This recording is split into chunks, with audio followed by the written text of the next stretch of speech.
किसी ने बड़े कमाल की बात कही है कि हर चीज़ का ज्ञान नहीं मिलता मोबाइल के साथ, कुछ देर तो बैठा करो परिवार के साथ। हेलो दोस्तों, नमस्ते। मैं नीतू सिंह। एक छोटी सी कहानी अंजलि मैम की।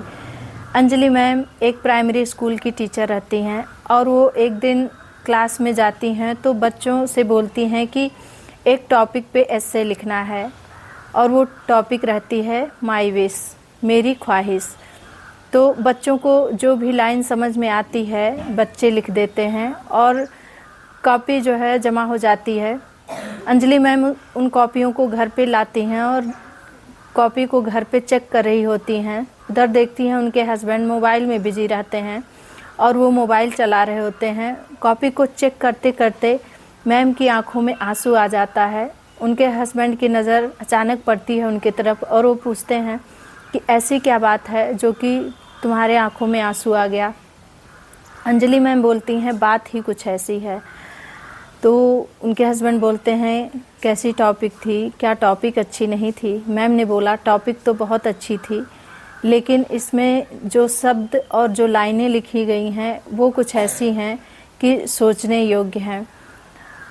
उसमें लिखा ये रहता है कि मेरी ख्वाहिश ये है कि मैं जब स्कूल से आता हूँ तो मैं सोचता हूँ थोड़ी देर मैं अपने दादाजी के साथ खेलूँगा, लेकिन मेरे दादाजी भी मोबाइल चला रहे होते हैं और मेरी बुआ भी मोबाइल चला रही होती हैं। मैं सोचता हूँ मैं कुछ देर अपनी दादी से बातें करूँगा, मेरी दादी भी मोबाइल में ही बिजी रहती हैं और मेरे पापा जब जॉब से घर आते हैं तो वो भी मोबाइल चलाते हैं।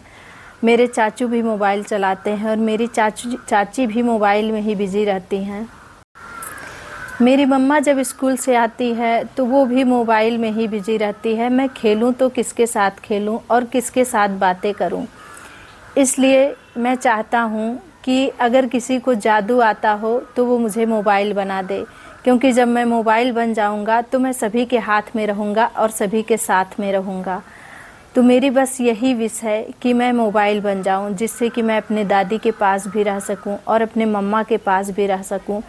और ये पढ़ते पढ़ते अंजलि मैम रोने लगती हैं और वो अपने हस्बैंड से बोलती हैं ये कोई और बच्चा नहीं है, ये अपना ही बच्चा गोलू है, मनीष, जो कि मेरे ही क्लास में पढ़ता है और उसने ऐसी बात लिखी है। हम लोग उसे टाइम नहीं दे पाते हैं और वो कितना परेशान है जिसकी वजह से उसने ये सब चीज़ें लिखी।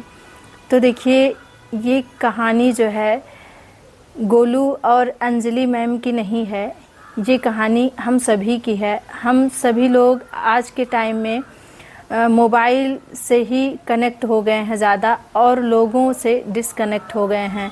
मोबाइल में इतने चिपके रहते हैं कि घर और परिवार वाले लोगों के तरफ ध्यान ही नहीं दे पाते हैं। सभी लोग जब भी खाली होते हैं मोबाइल, हर किसी के हाथ में मोबाइल रहता है। तो देखिए, ये सोचने लायक बात है कि आज के टाइम में हम मोबाइल के आगे, मोबाइल के पीछे, मोबाइल से इतना चिपक गए हैं कि अपने परिवार वालों को भी टाइम नहीं दे पाते हैं। और देखिए, दुनिया के लिए हम केवल एक इंसान हैं, लेकिन अपने परिवार वालों के लिए हम पूरी दुनिया होते हैं।